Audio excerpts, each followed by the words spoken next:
Oke, selamat pagi dan selamat pagi buat kita semua. Kembali jumpa lagi dengan saya, host fenomenal yang sudah tidak asing lagi, Bribka Ruben Madubun atau yang biasa disapa Bang Roy.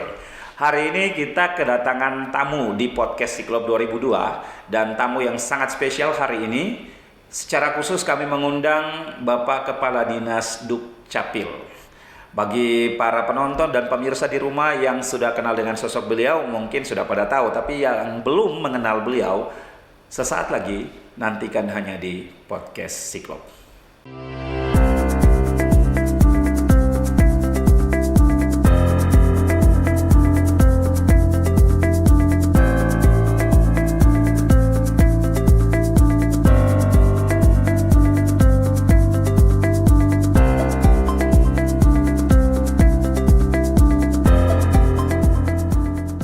Oke, seperti janji saya di awal, hari ini kita kehadiran tamu yang sangat spesial, Bapak Kepala Dinas Dukcapil Kabupaten Jayapura. Selamat datang, Bapak. Terima kasih, Pak Ruben. Ya, selanjutnya sebelum kita bincang-bincang dengan beliau, kata pepatah tak kenal maka tak sayang. Maka kesempatan ini kami persilakan Bapak Kepala Dinas Dukcapil. Mungkin selama ini banyak yang belum kenal Bapak, jadi mohon untuk diperkenalkan namanya. Dipersilakan. Oke, baik Pak Ruben, Bapak Ibu penduduk Kabupaten Jayapura dan penduduk yang ada di Indonesia. Terima kasih banyak atas kesempatan yang diberikan pada kami dari Dukcapil Kabupaten Jayapura untuk bisa bersama-sama dengan Polres Jayapura dan talk show. Bapak Ibu, perkenalkan nama saya Heral Yusuf Berhitu. Ya, sehari-hari dipanggil Pak Heral, biasanya begitu. Ya. Bapak Ibu, kami dari Dukcapil Kabupaten Jayapura sangat senang sekali karena memang ini menjadi program kami juga untuk bisa bagaimana mempublikasikan pekerjaan-pekerjaan yang ada di Dukcapil Kabupaten Jayapura sehingga masyarakat juga lebih kenal, lebih bisa menyatu dengan kami bagaimana pelayanan yang ada di Kabupaten Jayapura. Baik, sangat luar biasa sekali Bapak Kepala Dinas Dukcapil. Ya, sebelum kita berbincang-bincang lebih dalam dan lebih jauh lagi tentang pelayanan di Dukcapil Kabupaten Jayapura, pasti banyak yang bertanya, kira-kira Bapak Kepala Dinas Dukcapil sudah berapa lama di Dukcapil, kemudian tinggal di Papua ini sudah berapa lama? Karena orang kan pasti penasaran, wah beliau ini dari wajahnya kayaknya tidak asing, tapi alamat, tempat tinggal dan juga pekerjaannya selama ini kan orang baru tahu kalau setelah diundang di sini. Silakan Pak. Ya, Pak Ruben, kalau bicara mengenai kapan saya ada di Jayapura di Papua, saya dari tahun 96 di sini. Wow. Ya, tahun 96 saya di sini. Sebenarnya pekerjaan saya dulu itu guru. Ya, guru, kemudian kepala sekolah, lalu kemudian ke Dinas Pendidikan, menjabat sebagai kepala bidang, sekretaris dinas, lalu tahun 2019 dipercayakan untuk memimpin Dukcapil. Berarti sejak 2019 dipercayakan memimpin Dukcapil. Itu karena memang kebutuhan organisasi. Ya, karena waktu itu kan ada lelang jabatan dan kami ikut. Puji Tuhan ya Memenuhi syarat. dan ditempatkan di Dukcapil Kabupaten Jayapura. Amin, amin, amin. Sangat luar biasa sekali tentunya ya kehadiran Bapak Kepala Dinas Dukcapil. Buat para penonton sekalian, para pemirsa dan penonton setia podcast Siklop 2002, ini sangat luar biasa. Kenapa saya bilang sangat luar biasa? Karena sebelum kehadiran beliau di sini di podcast Siklop, ada beberapa kali kerjasama dengan Dukcapil. Namun itu akan kita ceritakan seiring dengan berjalannya diskusi kami di sini atau ngobrol-ngobrol ringan, santai. Oleh karena itu pada kesempatan ini mungkin bisa diceritakan sedikit Bapak Kepala Dinas, mohon izin, apa saja yang sudah dikerjakan oleh Dinas Dukcapil Kabupaten Jayapura selama Bapak menjabat, kemudian pelayanan-pelayanan yang sangat orang katakan boleh dibilang strategis untuk menyentuh masyarakat itu seperti apa? Silakan diceritakan, Pak. Ya, terima kasih Pak Ruben. Jadi sebenarnya kalau kita bicara tupoksi Dukcapil ini kan ada dua tupoksi, yaitu pendaftaran penduduk dan pencatatan sipil. Kalau pendaftaran penduduk itu kita bicara mengenai kartu keluarga, KTP, ya, kartu identitas anak, ya, kemudian surat kepindahan penduduk warga negara Indonesia, SKP WNI, kemudian ada biodata penduduk. Itu kalau bicara dengan Dapduk ya, pendata penduduk. Nah, kalau kita bicara mengenai pencatatan sipil, itu kita bicara mengenai akte kelahiran, ya perkawinan, akte perkawinan, akte kematian, akte perceraian, ya akte pengakuan anak, akte penyiksaan anak, dan akte pengangkatan anak. Itu untuk pencatatan sipilnya.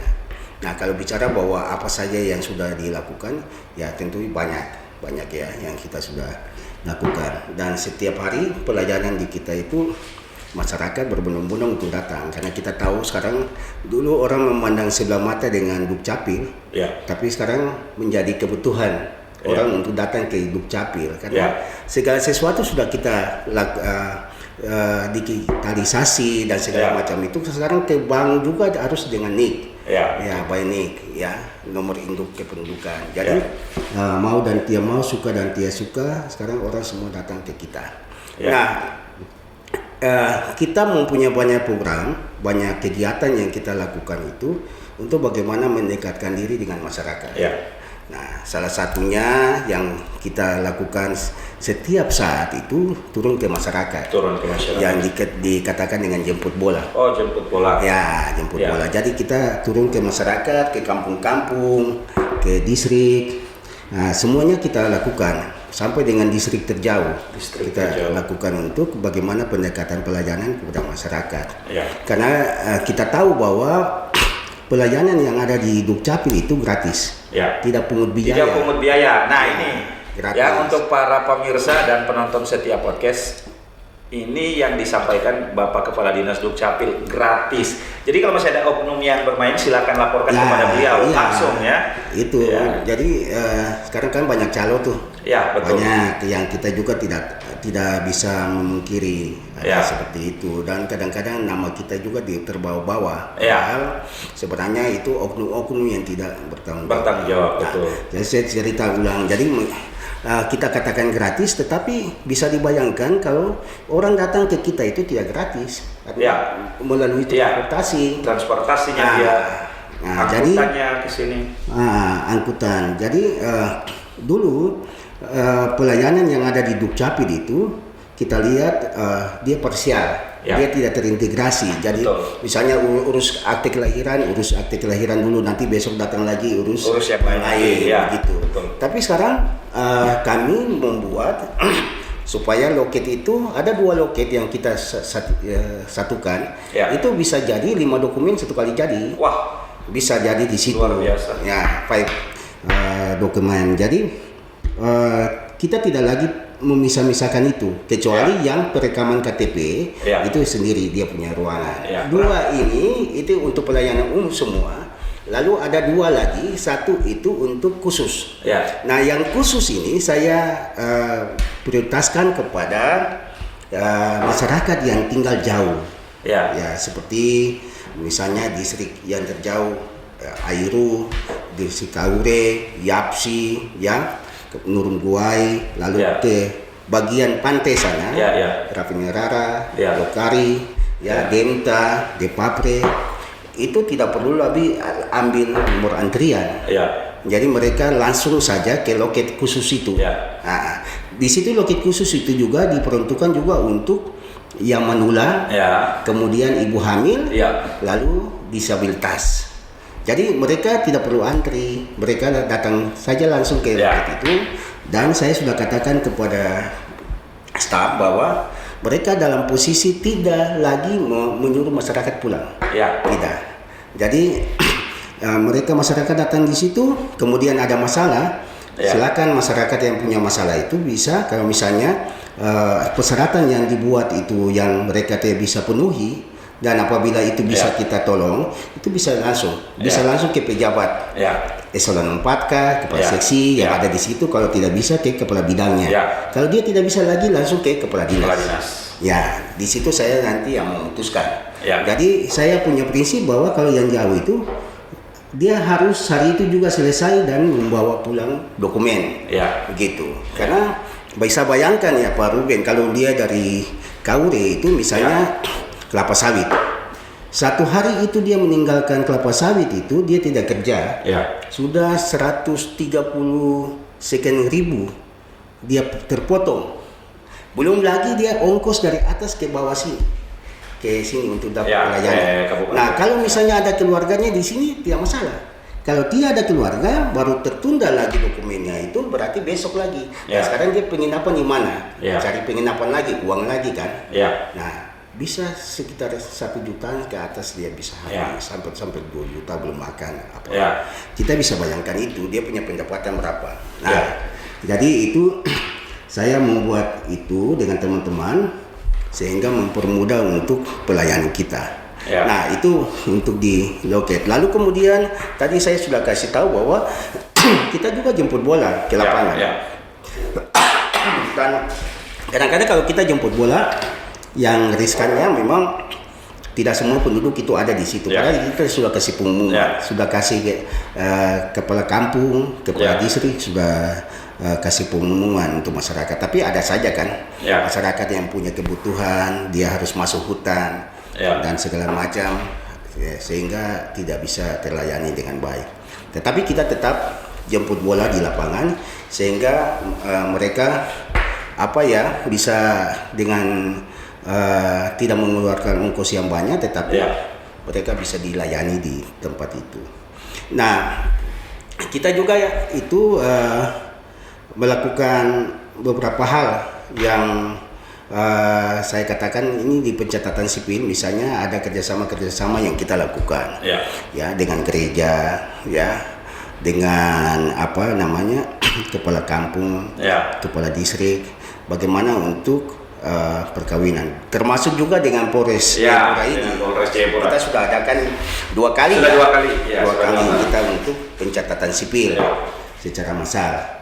Jadi itu beberapa hal yang kita lakukan untuk bisa bagaimana melayani masyarakat dalam segi pencatatan sipil. Nah, dengan Rumah Sakit Johari juga saya sekarang membangun kerjasama. Jadi ibu-ibu yang melahirkan di sana bisa langsung membawa akte kelahiran dengan kartu identitas anak. Nah, ini sudah dilakukan lewat WA, WhatsApp.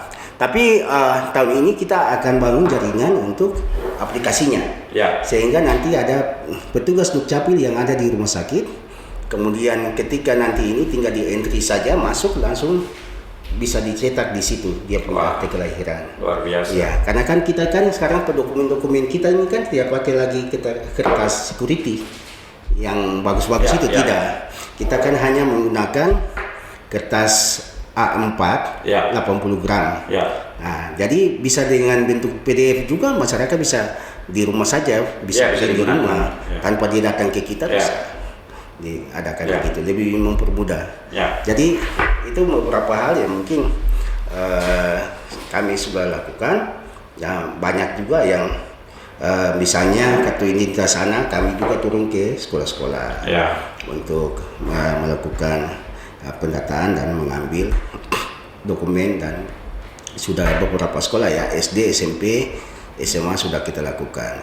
Juga untuk KTP pemula untuk SMA sudah kita lakukan juga. Nah, lalu sebenarnya tahun ini DPR kita ini sangat antusias sekali karena penambahan 5 kursi Pak Ruben. Dari 171.837 jiwa di tahun lalu, sekarang dia naik ini ketika penentuan untuk naik 5 kursi itu 200.224. Nah, semester ini sudah 200.352 jiwa. Nah, jadi berarti kan kursi dewan secara reguler sudah ditambah 5. Mereka sangat antusias sebenarnya. Tapi itu pengorbanan tidak kecil itu.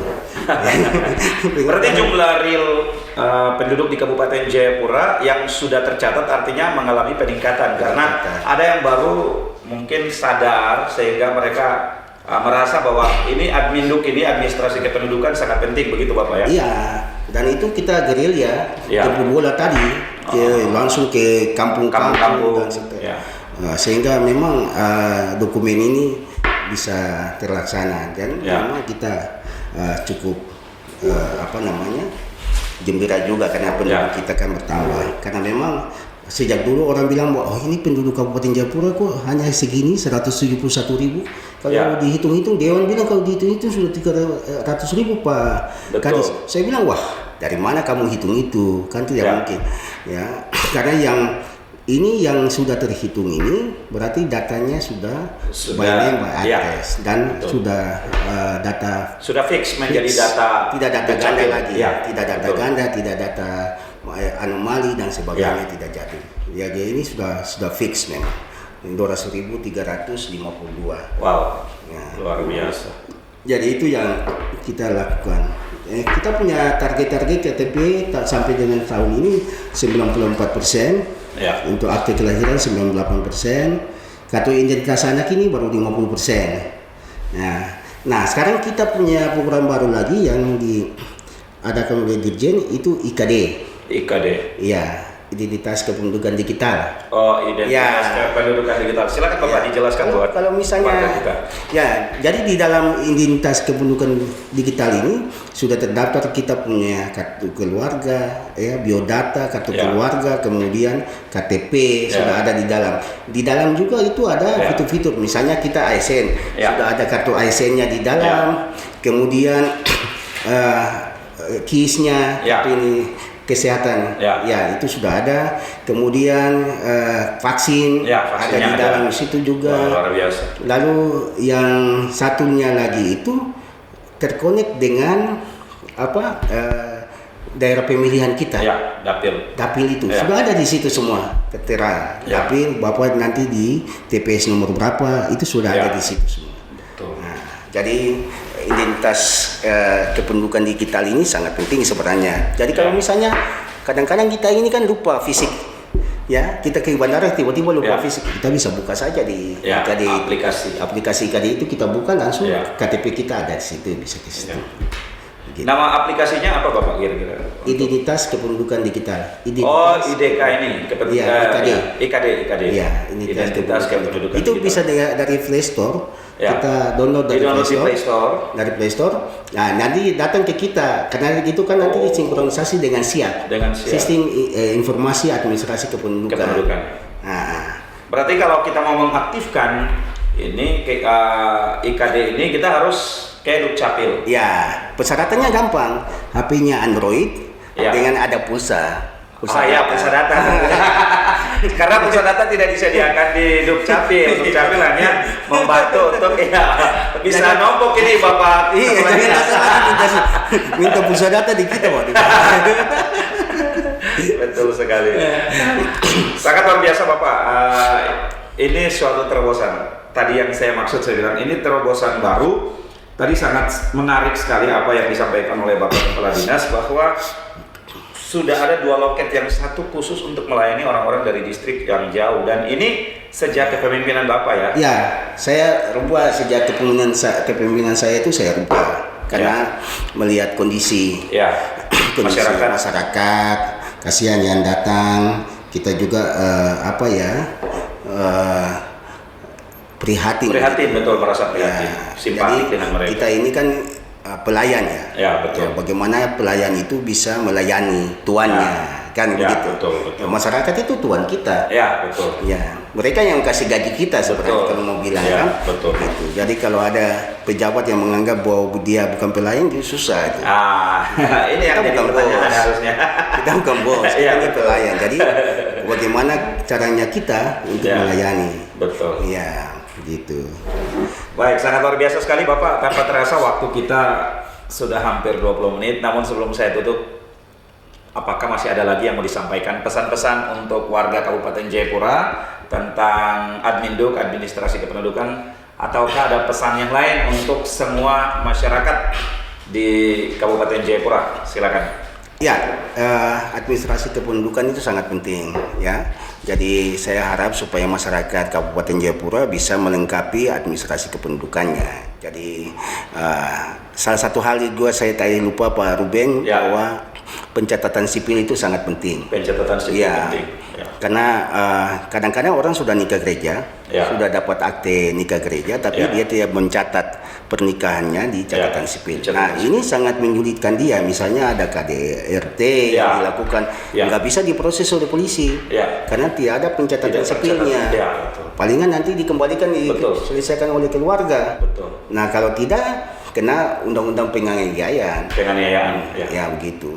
Jadi ini sangat penting juga untuk masyarakat ketahui. Memang kita punya kendala Pak Ruben, karena adat istiadat Ya. yang ada di sini itu kan ada mas kawin tuh. Ya, betul. Jadi kadang-kadang saya konsultasi dengan beberapa orang, saya bilang bagaimana kalau dinikahkan sudah nikah gereja, nikahkan gereja dulu supaya kita pencatatan sipil. Bapak belum ada uang untuk bayar mas kawin. Nah ini yang Pak, yang agak sedikit Ya, jadi kendala. repot kendala. Jadi memang betul-betul, dan saya apresiasi untuk Polres Jayapura yang sudah menjembatani kita. Ya. Bagaimana masyarakat-masyarakat yang ada di kita ini disisir supaya bisa Ya. pencatatan sipil Ya. dilakukan. Nah, saya ada bicara dengan Pak Kapolres waktu itu, Pak Ruben. Ya. Nah, mungkin kita akan kerjasama juga dengan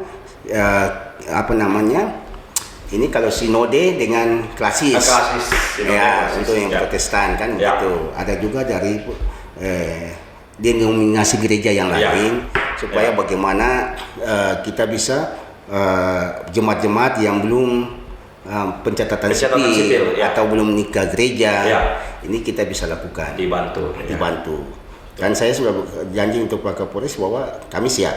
Ya. Kalau program ini juga sangat membantu kami juga Ya. untuk menaikkan cakupan Ya. realisasi akta Ya. pencatatan Pencatatan. sipil. Ya, Baik. jadi itu ya nanti Pak Kapolres nanti dengan kita bicara lanjut lah Ya. mengenai masalah ini.